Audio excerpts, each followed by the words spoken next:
was 18 years old when I got married. I belonged to a very conservative family, a Baloch family, where good daughters never say no to their parents. My father wanted me to get married, and all I said was, if that makes you happy, I'll say yes. And of course, it was never a happy marriage. Just about after 2 years of getting married, about 9 years ago, I met a car accident. Somehow my husband fell asleep and the car fell in the ditch.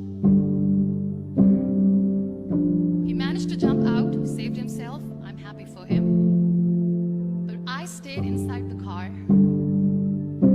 and I sustained a lot of injuries. The list is a bit long. Radius ulna of my right arm were fractured. The wrist was fractured. Shoulder bone and collarbone were fractured. My whole rib cage got fractured. But that injury that changed me and my life completely was the spine injury. Many people came to rescue. They gave me CPR. They dragged me out of the car. And while they were dragging me out, I got the complete transection of my spinal cord. Those 2.5 months in the hospital were dreadful. I was at the verge of despair. One day, doctor came to me and he said, well, I heard that you wanted to be an artist, but you ended up being a housewife. I have a bad news for you.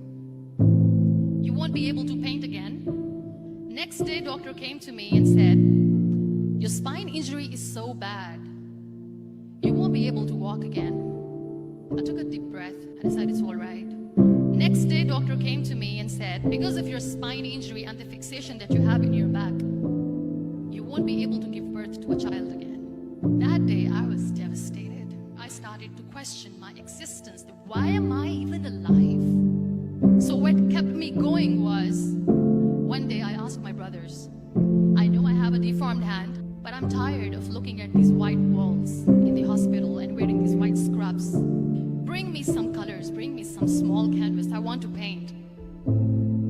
So the very first painting I made was on my deathbed, where I painted for the very first time. What an amazing therapy it was. Without uttering a single word, I could paint my heart out. I could share my story. People used to come and say, what lovely painting, so much color. Nobody could see the grief in it. Only I could. And that day I decided that I'm going to live life for myself. I am not going to be that perfect person for someone. I am just going to take this moment and I will make it perfect for myself. That I'm going to fight my fears. So I wrote down one by one all those fears. And I decided that I'm going to overcome these fears one at a time. You know what was my biggest fear? Divorce. But the day I decided that this is nothing but my fear, I liberated myself by setting him free. And I made myself emotionally so strong that the day I got the news that he's getting married, I sent him a text. And I'm so happy for you and I wish you all the best. And he knows that I pray for him today. Number 2 was, I won't be able to be a mother again. And that was quite devastating for me. But then I realized there are so many children in the world, all they want is acceptance. So there is no point of crying, just go and adopt one. And that's what I did.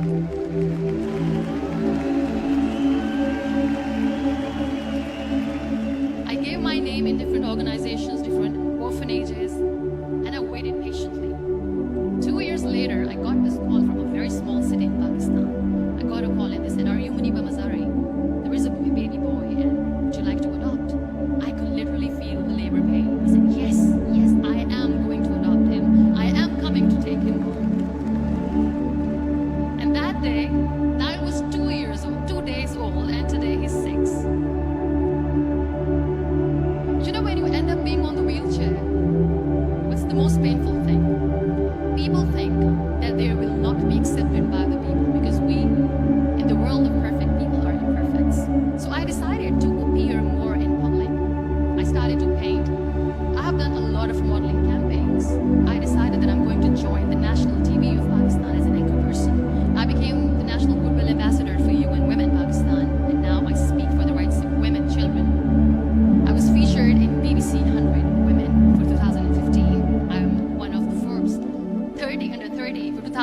self-esteem.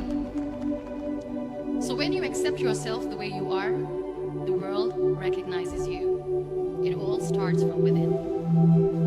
We have this amazing fantasy about life. This is how things should work. This is my plan. It should go as per my plan. If that doesn't happen, we give up.